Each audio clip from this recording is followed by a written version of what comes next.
Yeah. Yeah. Yeah. So tell me, when did you come? You came to Cadaqués. Was that where you first lived in Spain? Or? That was where we first lived in Spain, yes. I stayed because I had no reason to go anywhere else. It was marvelous. When was that? Well, I have to think about that. It was the early 50s. The early 50s. Huh. Yeah. And what was like? No, the early 60s. No, it wasn't. It was the end of the 50s. Huh. Into the 50s. Yeah. What was? So I had all the 60s in Cadaqués, most of the 70s. What was good about it?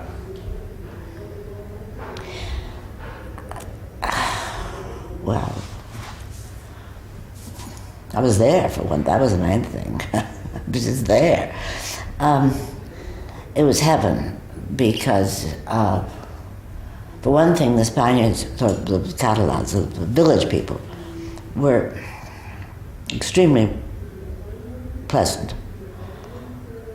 And it was a very good time to be in Spain because Franco was still alive, and that made to be a foreigner in Spain was marvelous. No fun to be a Spaniard.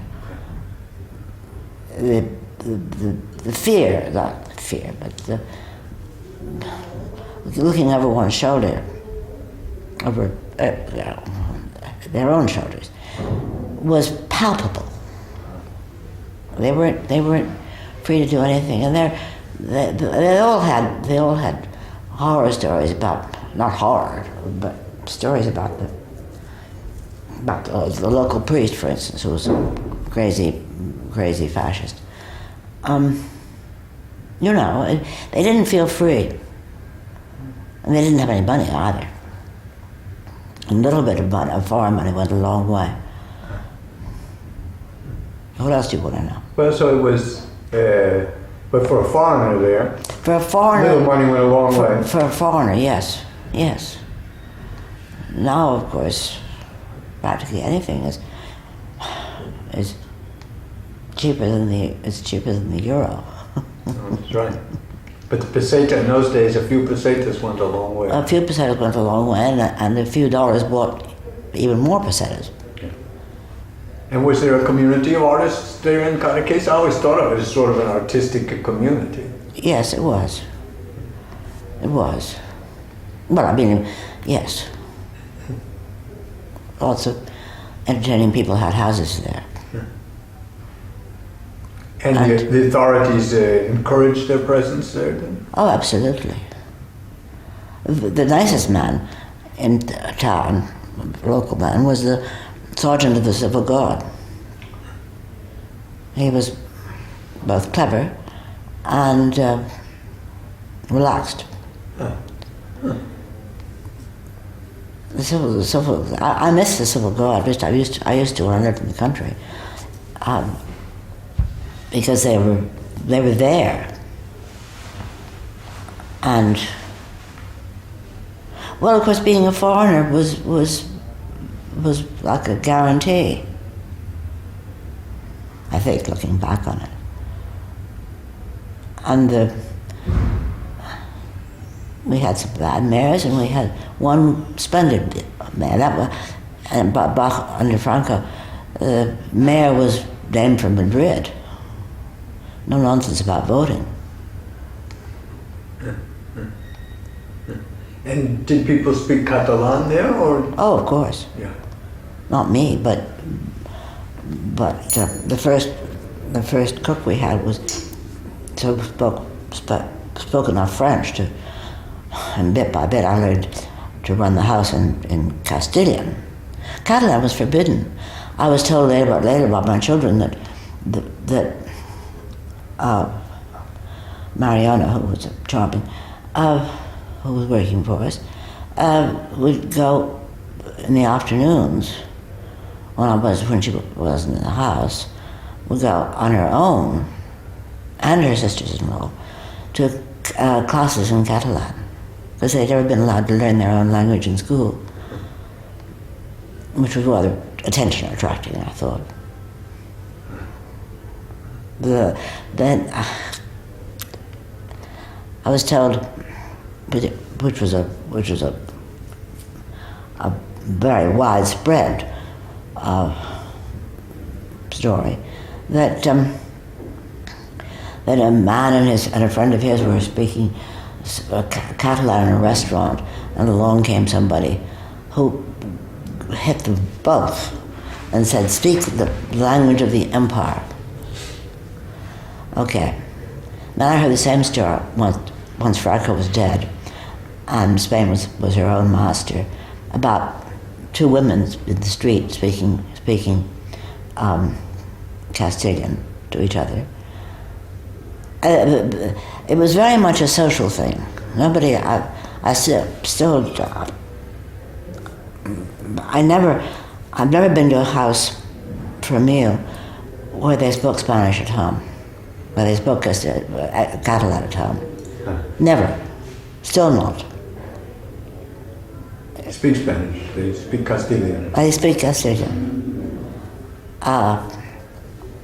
Anyway, I heard the same story about two women speaking Castilian in the first days after Franco's death, and two men came, two little girls come to them and hit them both and said, "Speak Catalan."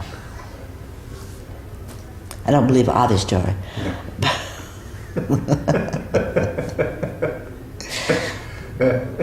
And when you first went to Cadaqués, there must have just been a handful of foreigners, weren't there? Or were there already a lot of foreigners? No. Well, what do you call a lot? Well, more than a dozen or 2 dozen. Yes, well, there weren't. Yeah. But more than 2 dozen. That counts wives. You see what I mean? There were French, and there were, in the summers, lots of Americans had houses there. Not lots, but some. And English. French and English, and, well, Americans. And when you came, I mean, for the first while that you were there, it must have seemed, well, it must have been in those days a much more foreign country than it would be now for somebody coming from the States, I would think. I was coming from Paris. You coming from Paris. Huh. And much more, but it must have been much more different than... Well, it was a village, which Paris is not. No. It was marvelous. It was a marvelous place to bring up children. Huh. Everybody, it was like a large nursery school. No child of one's could make a mistake, do something unforgivable in the village without Mummy hearing about it in 5 minutes. You know, it was absolutely marvelous. You could go anywhere that a child could. And I think a village is a very good place to bring up a child. Have you got children? I do. I have a grown child here. They always have a place to go back to. That's very good. And then you were still in Cadaqués when Franco died? No, I was in... By that, we were in Boston by that time.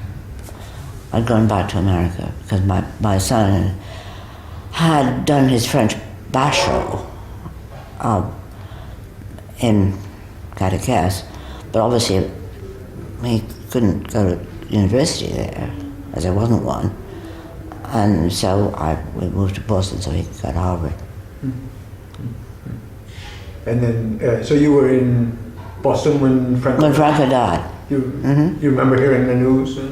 Yeah, I came back from the office. Yes, he told me every dinner, as I remember. And I raised my glass and said, "Viva el Rey," and he threw his glass of wine in my face. He was very red at the time. And I was right and he was wrong. But it was a good place to be a foreigner in. That's what you wanted to know then. And then when did you come back to live in Catalonia again? Oh, well, after Quentin, my son, died, I was in New York, and then my parents had died, and I had no reason to stay in New York particularly. So I came back to Catalonia. Huh. And came to Barcelona. When was that? What years would that have been? Well, it was long after. 78, 79, 90 something. No, I don't remember. But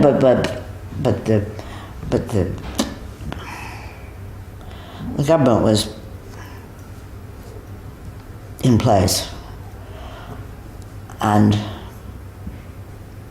lots of political talk, but none of it revolutionary.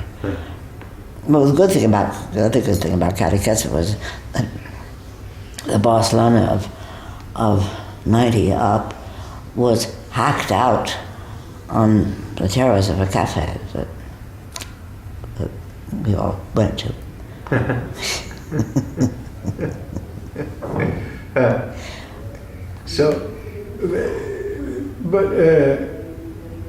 Well, was the socialist in power when you came back? Oh, yes. Yeah. Well, no, Jordi Pujol. Well, Catalonia, no.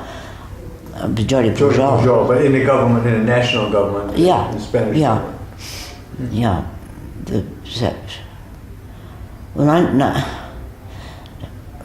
So there's been 3 years so far of socialists, and then there were 8 years of Aznar.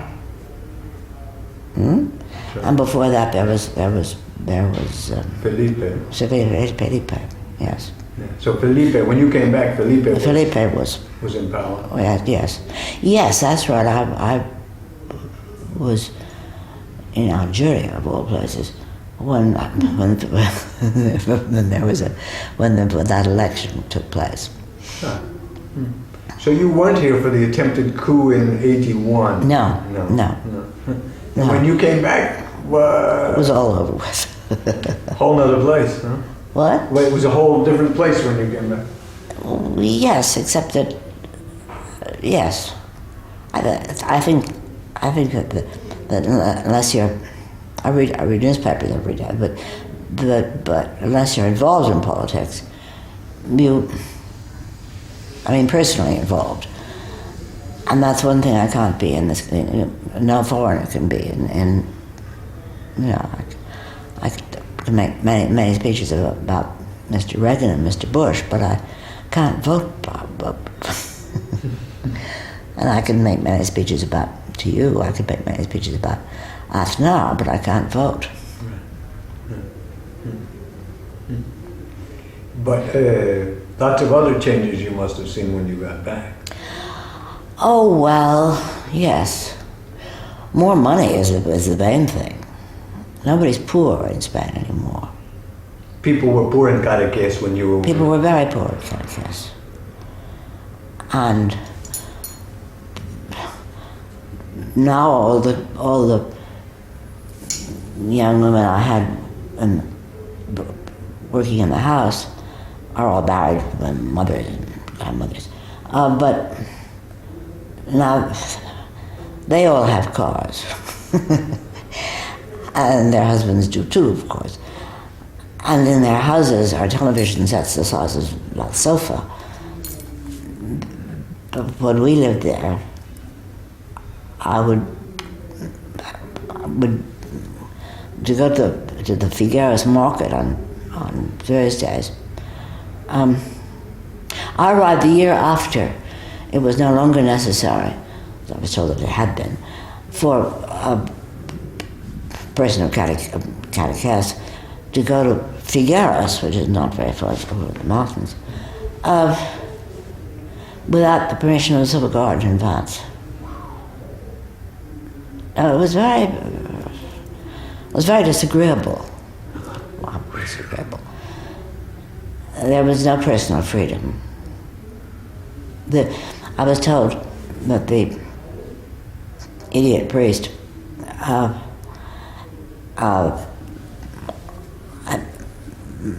in the summer Mass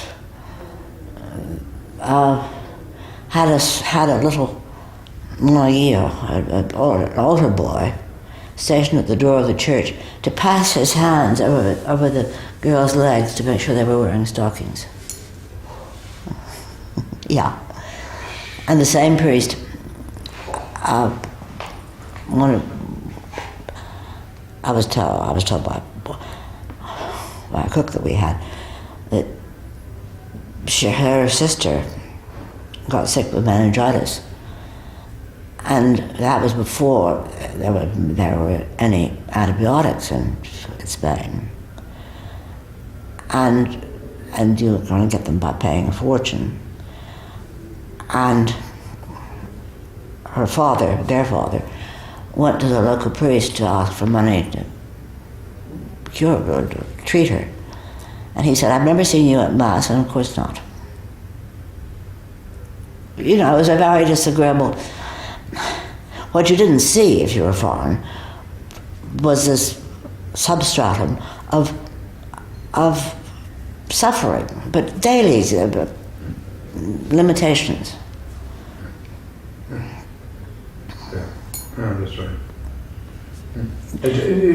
Was there a bus that went from Cadaqués to Figueres, I guess? Yes, there was. It's a hell of a road, really. But you got used to it. Once I was murdered by. I wasn't murdered, obviously, but I was attacked by a I don't know how you say a grand duke in English.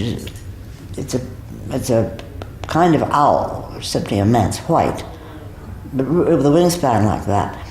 And the road was, because the road didn't have, it wasn't the tourism that there is now. And the road was dangerous if you didn't know it. And one morning I was told that 2 or 3 young French, unknown, had died on the road. They'd driven off the edge. I thought, how very odd. And I thought it much more when I saw the wreckage of the car down in the ravine, because where they'd fallen from was one of the few bits of that road that is a straightaway for 100 meters. And how could they? They were coming back from a night place on flat. And so they must have been a little bit drunk as the drivers. And I thought, how very odd, but that was that.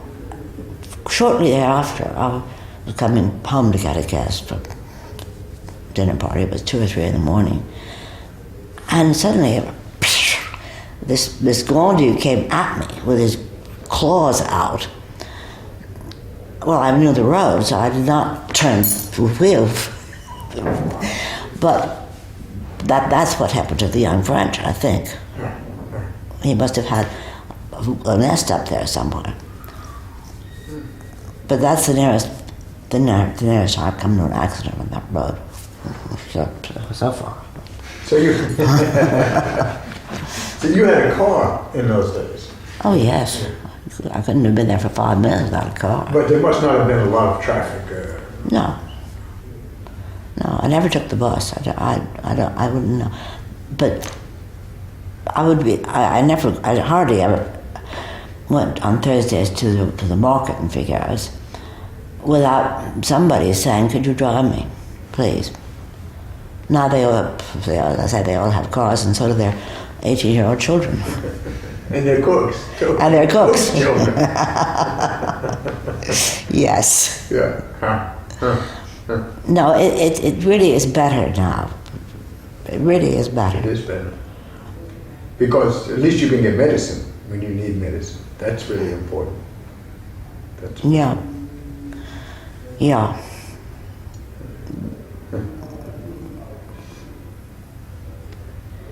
But that, you couldn't have got, to get antibiotics, I was living in Paris, I had to know somebody who knew a pilot for TWA who would bring it to me from America. You couldn't get it in France either. But of course you didn't have to ask your local priest for it either. No. And also it was prettier, come to think of it. Now it's very built up. Of course, the foreigners have bought all the grandmother's houses of the people who worked for us. Logically would have gone to them, if you see what I mean. Yeah. But Granny had sold them all to us. Yeah. Huh. So that they built flats.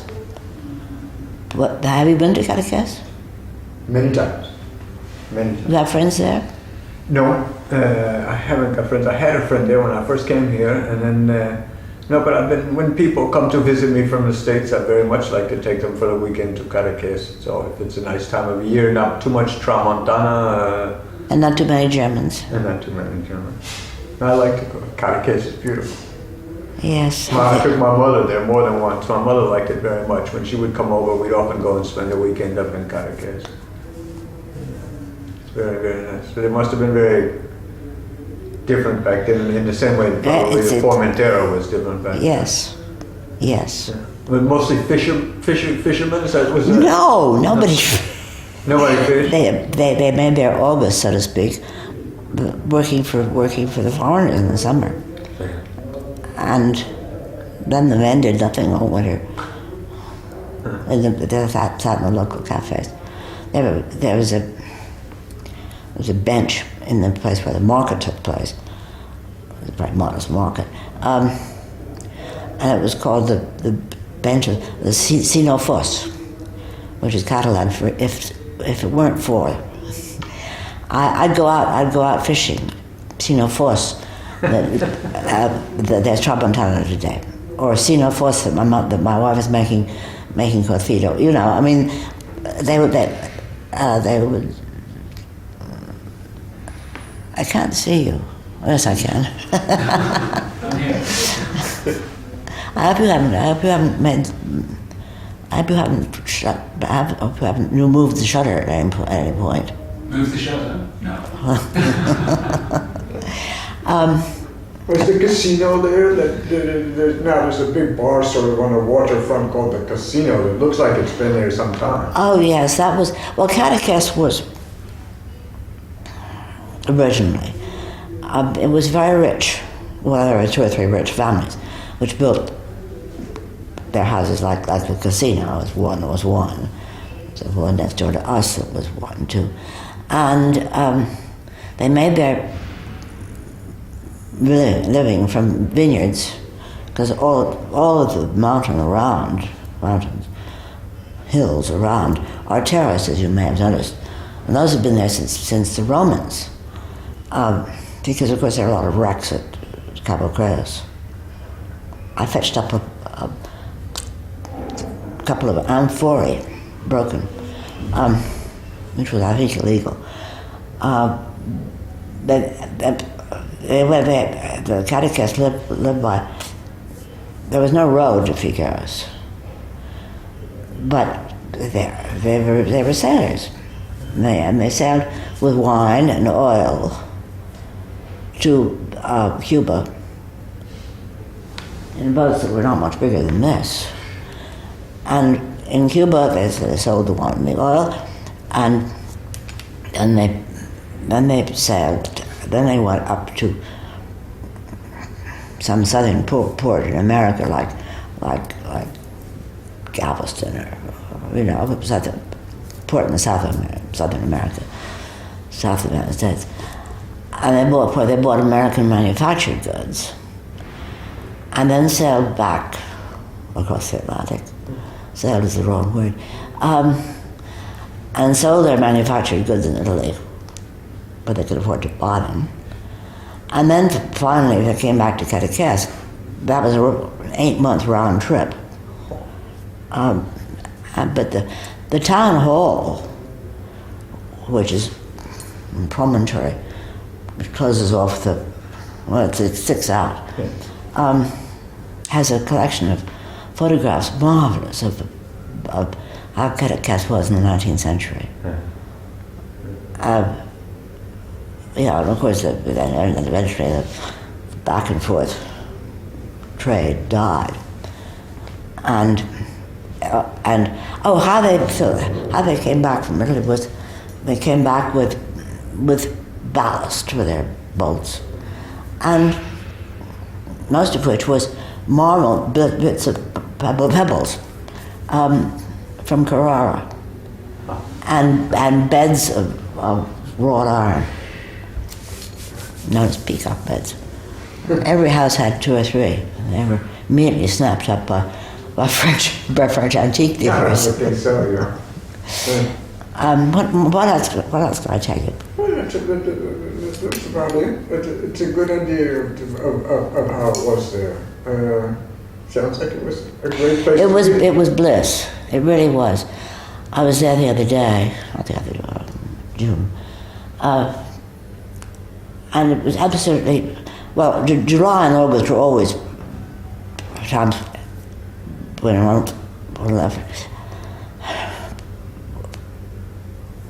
went away all day and took the boat to this or that cove, and stayed there until there was luckily no club, nowhere you had to turn up. You know, it was nothing like Ibiza. No. And we all had pretty good cooks, and we were at home, either at home or in somebody else's house, or in a cove between us and Cabo Cruz. Us and Borrosas to Cabo Cruz. One of those beautiful colors. Yeah. Yeah. And which I presumably aren't so beautiful anymore. Then the Club Mediterranee arrived at one point. And we all said, oh my God. But they were marvelous. They were so disciplined. And wherever they went, they took their clients, because they had a big boat to go out. Whatever beach they took their clients to, in September, they came and cleaned up. You could tell they were not a Spanish organization. And in the winter time, you pretty much stay at home or go to someone else's house, I guess. Well, there were fewer houses to go to in the winter time. Yeah. No, there were a few people fixed. Writers mostly. And one went away, of course, also. I don't go away anymore. I just look out the window. like 2 old men at the window of their club. There's only one of me. Where are you from? I'm English. Well, yeah, it's a big country. Yorkshire. Ah. Do you know Harrogate? No, I don't. It's a small spa town. I know where it is. Yeah. Yorkshire is so beautiful. It is. How long have you been here? Almost 7 years. It's been... How many, you must know, how many foreigners are settled in Barcelona, like you two and me? We don't know. And we've never been able, you can't know really because many people don't register at the consulates. So Yeah. it's quite difficult. We've been estimating, I would say actually probably around 80,000 English speakers, I mean. Just Yeah. Well, some time ago, I had a friend who was the consul general here. She was very fat and black, and she caused a lot of distress in the local government because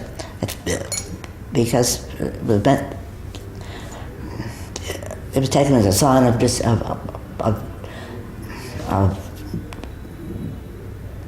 lack of appreciation for Catalonia when she first arrived. She was the best consul we've ever had, but within a fortnight of her being here, she was both Pascal Maragall, who was then mayor, and Jordi Pujol's best friend.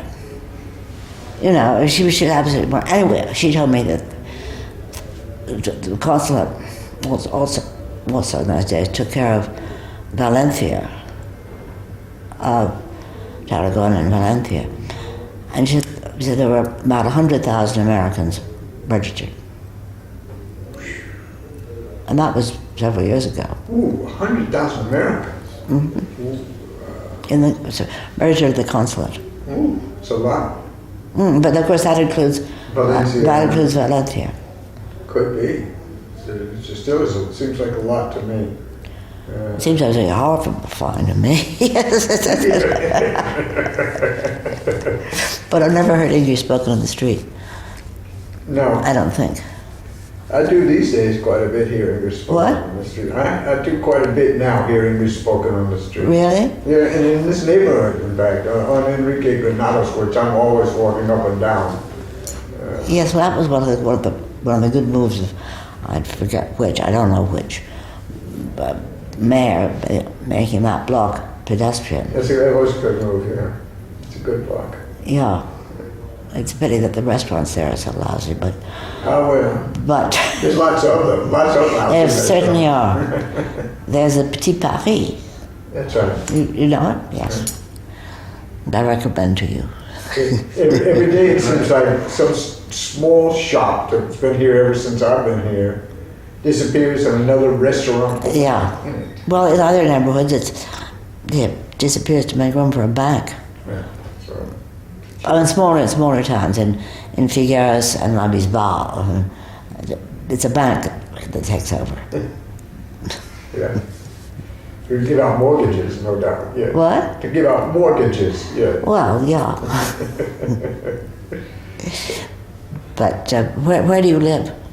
I live in Villa-Roland, Ah, between London and See, Paris. see. London and Paris. yeah. It's quite quiet for being so close to the centre. Yes. And what's it near?